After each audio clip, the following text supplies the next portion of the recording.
বস্তায় বস্তায় ঘুষ বাণিজ্যের অভিযোগ, দুদকের জালে সাবেক স্বরাষ্ট্রমন্ত্রী কামাল সহ ৬ জন।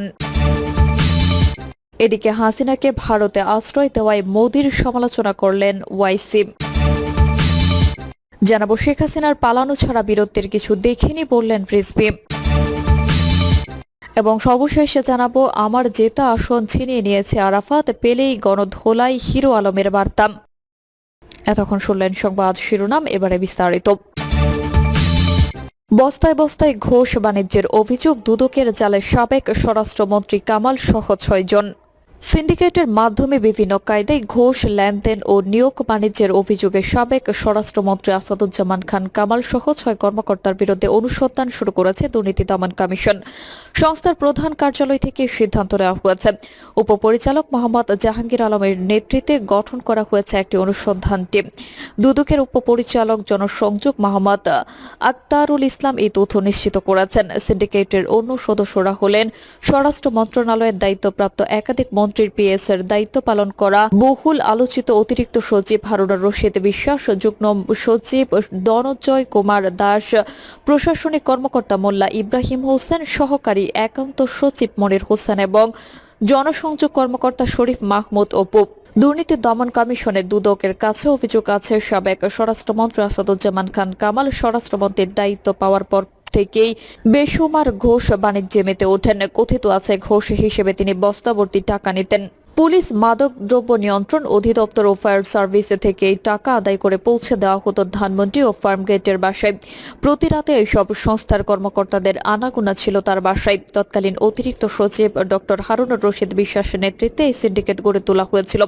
সিন্ডিকেটের অন্য ধনঞ্জয়, মনির হোসেন, শরীফ মাহমুদ অপু, মোল্লা ইব্রাহিম হোসেনের মাধ্যমে ঘুষের টাকা লেনদেন করতেন।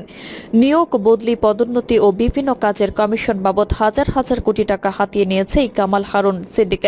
হারুনুর রশিদ অবসরে যাওয়ার পরও এই সিন্ডিকেট ছাড়েনি। ঘুষের টাকার বড় অংশ বিদেশে পাচার করা হয়েছে।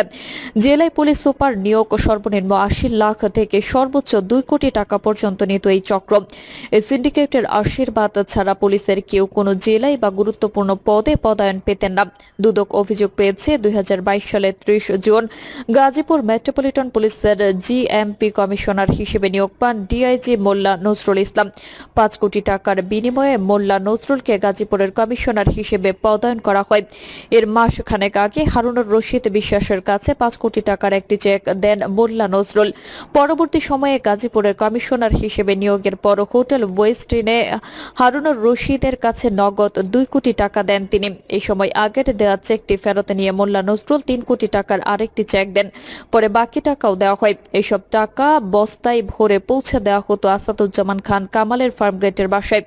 সূত্র জানায়, এনজিওর নো অবজেকশন সার্টিফিকেট বা এনওসি দিতে গিয়ে প্রতি সংস্থা থেকে ৮০ লাখ থেকে ১ কোটি টাকা নিত কামাল সিন্ডিকেট। এর মধ্যে ২০১৮ সালে রাজধানীর উত্তরা এলাকার একটি উন্নয়ন সংস্থার এনওসি নিতে গেলে বিপত্তি শুরু হয় স্বরাষ্ট্র মন্ত্রণালয়ে। এর আগে পুলিশের বিশেষ শাখা, জেলা প্রশাসক, এনএসআই ইতিবাচক প্রতিবেদন দাখিল করে। তারপর স্বরাষ্ট্র মন্ত্রণালয় অদৃশ্য কারণে ফাইলটি মাসের পর মাস আটকে রাখে। বাধ্য হয়ে ২০১৮ সালের ডিসেম্বর নির্বাচনের আগে মন্ত্রীকে ৮৫ লাখ টাকা দেওয়া হয়। ফার্মগেট এলাকায় কামালের বাসার সামনে টাকার ব্যাগটি দেওয়া হয় তার পরিবারের এক সদস্যের কাছে।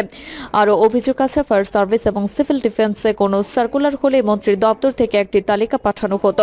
তালিকাভুক্তদের নিয়োগ দিতে ফায়ার সার্ভিসকে বাধ্য করা হতো। ২০২৩ সালের ২রা অক্টোবর ফায়ার সার্ভিসে ৫৩৫ জনকে নিয়োগ দেওয়া হয়।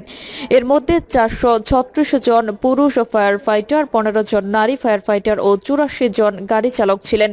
নিয়োগ কার্যক্রমের শুরুতেই মন্ত্রীর দপ্তর থেকে ২৫০ জনের একটি তালিকা পাঠানো হয় ফায়ার সার্ভিস ও সিভিল ডিফেন্স অধিদপ্তরের মহাপরিচালকের কাছে। সাবেক এই মন্ত্রীর নির্দেশে সেই তালিকা অনুযায়ী নিয়োগ দিতে বাধ্য হয়ে ফায়ার সার্ভিস। নিয়োগের জন্য জনপ্রতি ৮ থেকে ১২ লাখ টাকা নেয় সিন্ডিকেট সদস্যরা। হাসিনাকে ভারতে আশ্রয় দেওয়ায় মোদির সমালোচনা করলেন ওয়াইসি। ছাত্র জনতার অভ্যুত্থানের মুখে পদত্যাগ করে বাংলাদেশে ছেড়ে ভারতে গিয়ে অবস্থান করেছেন সাবেক প্রধানমন্ত্রী শেখ হাসিনা। তবে ভারতে তার এই অবস্থান নিয়ে মিশ্র প্রতিক্রিয়া সৃষ্টি হয়েছে। সর্বশেষ হাসিনাকে ভারতে থাকতে দেওয়ায় দেশটির প্রধানমন্ত্রী মোদীর সমালোচনা করেছেন অল ইন্ডিয়া মজলিসে ইত্তেহাদুল মুসলিমীদের সভাপতি আসাদউদ্দিন ওয়াইস। টিভি লাইন ভারতবর্ষকে দেওয়া এক সাক্ষাৎকারে বাংলাদেশের বিষয়ে প্রশ্ন করা হয়েছিল হায়দ্রাবাদ থেকে 5 বারের নির্বাচিত সদস্য বা সংসদ সদস্য ওয়াইসিকে। এই সময় প্রধানমন্ত্রী মোদীর সমালোচনা করে তিনি বলেন, কেন মোদী সরকার বাংলাদেশের জনগণকে সমর্থন করছে না, কেন তারা একজন ক্ষমতাচ্যুত নেতাকে সমর্থন করছে। এই সময় মামলার জের ধরে ভারতের কাছে বাংলাদেশ হাসিনাকে প্রত্যাপনের জন্য আবেদন করতে পারে এমন সম্ভাবনার কথাও বলেন ওয়াইসি। তিনি বলেন, কাল যদি ভারতকে বাংলাদেশ সরকার শেখ হাসিনাকে ফিরিয়ে দিতে বলে তাহলে আপনি কি করবেন? ওয়াইসি বলেন, আপনি মোদী কেন বাংলাদেশের সাবেক প্রধানমন্ত্রী শেখ হাসিনাকে ভারতে আসতে দিলেন? এর আগে রাজনৈতিক প্রেক্ষাপট পরিবর্তনের পর বাংলাদেশের পরিস্থিতি নিয়ে সামাজিক যোগাযোগ মাধ্যম এক্সে একটি পোস্ট করেছিলেন ওয়াইসি। গত 8 আগস্টের ওই পোস্টের সংখ্যালঘুদের উপর হামলার খবর নিয়ে উদ্বেগ প্রকাশের পাশাপাশি হিন্দুদের বাড়ি ঘর ও মন্দির রক্ষায় মুসলিমদের এগিয়ে আসার প্রশংসাও করেছিলেন তিনি। ওয়াইসি লিখেছিলেন, বাংলাদেশের সংখ্যালঘুদের উপর হামলার খবর উদ্বেগজনক। আন্তর্জাতিক আইন অনুযায়ী সংখ্যালঘুদের জীবন ও সম্পত্তি রক্ষার জন্য বাংলাদেশের সরকার ও কর্তৃপক্ষের দায়িত্ব রয়েছে।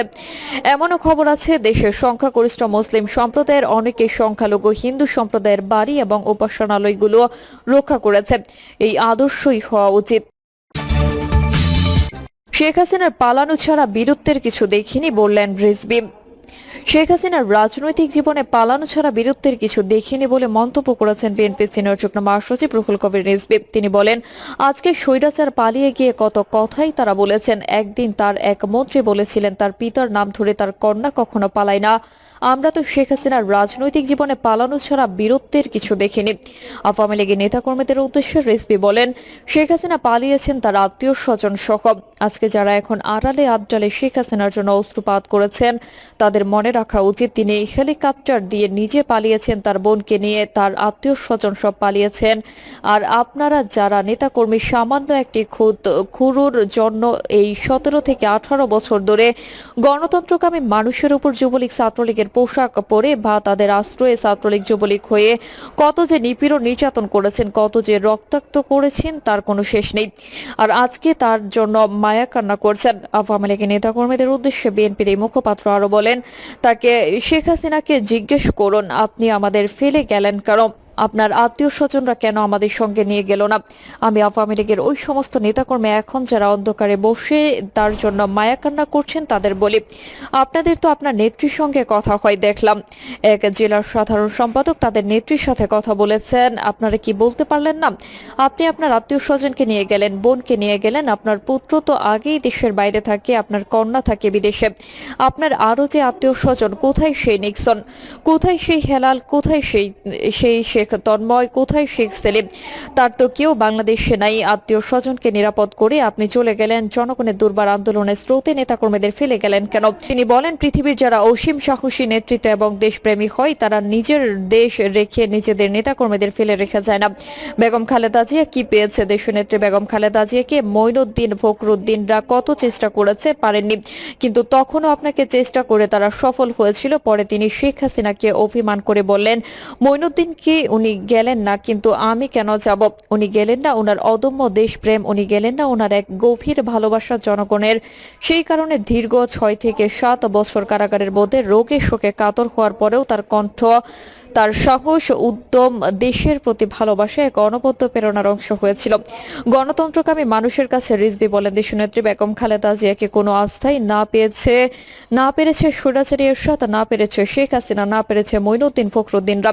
কিন্তু আপনি দেশের পরিস্থিতি এবং আপনার অন্যায় অবিচারের কথা ঠিকই জানতেন যে জনগণের স্রোতে ধেয়ে আসবে। জনগণের ক্ষোভের যে প্রবাহ, সেই প্রবাহে আমি এর আগেই বলেছিলাম আপনার রাজ সিংহাসন উল্টে যাবে, ঠিকই উল্টে গেছে। পালিয়ে গেছেন তার বন্ধু প্রতিম দেশে। আত্মীয় স্বজন সহ এতটা কাপুরুষের কাজ আওয়ামী নেতারা এটা কি দেখেন না? নিজেদের আত্মীয় স্বজন, নিজেদের ছেলে মেয়েকে পার করে নিয়ে গেলেন, অথচ নেতাকর্মীদের ফেলে চলে গেলেন। আমার যেটা আসন ছিনিয়ে নিয়েছে আরাফাত, পেলেই গণধোলাই হিরো আলমের বার্তা। দ্বাদশ জাতীয় সংসদের ঢাকা 17 আসনের উপনির্বাচনে স্বতন্ত্র প্রার্থী হয়েছিলেন আলোচিত ইউটিউবার আশরাফুল আলম ওরফে হিরো আলম। আওয়ামী লীগের প্রার্থী সাবেক তথ্য সম্প্রচার প্রতিমন্ত্রী মোহাম্মদ আলী আরাফাতের নিকট পরাজিত হন তিনি। নির্বাচনী প্রচারণাকালে তার উপর হামলার ঘটনা ঘটে, যা সে সময় দেশি বিদেশি সংবাদ মাধ্যমে গুরুত্বের সঙ্গে প্রচারিত হয়। ছাত্র জনতার একদফা আন্দোলনের মুখে শেখ হাসিনার দেশ ত্যাগ এবং সরকার পতনের পর ইতিমধ্যে আটক হয়েছেন বিগত সরকারের প্রভাবশালী বেশ কয়েকজন মন্ত্রী ও নেতা। সম্প্রতি এক ভিডিও বার্তায় হিরো আলম জোর করে তার জিতে যাওয়া আসন ছিনিয়ে নেওয়া এবং পেটুয়া বাহিনী দিয়ে তার উপর নিকারজনক হামলার বিচার চেয়েছেন।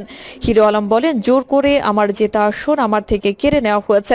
সে সময় আরাফাত তার গোয়েন্দা বাহিনী দিয়ে আমার উপর বর্বরচিত হামলা চালিয়েছে। আমি এই ব্যাপারে বনানী থানা এবং পরবর্তীতে ডিবি কার্যালয়ের কাছে অভিযোগ জানিয়েও কোনো প্রতিকার পায়নি। সে সময় হিরো আলম দেশবাসীর প্রতি আহ্বান জানিয়ে বলেন, আরাফাতকে আপনারা যেখানেই পাবেন তাকে ধরে গণধোলাই দেবেন এবং আইন শৃঙ্খলা বাহিনীর হাতে সোপর্দ করবেন। এই সময় তিনি নিজেও সঙ্গী সাথী নিয়ে সাবেক তথ্য সম্প্রচার প্রতিমন্ত্রী আরাফাতকে খুঁজছেন এবং তাকে ধরতে পারলে গণধোলাই দেবেন বলে হুঁশিয়ারি উচ্চারণ করেন এই ইউটিউবার। প্রিয় দর্শক, এই ছিল এখনকার সর্বশেষ সংবাদ। আপডেট সব সংবাদ পেতে চ্যানেলটি সাবস্ক্রাইব করে বেল আইকনটি ক্লিক করে রাখুন।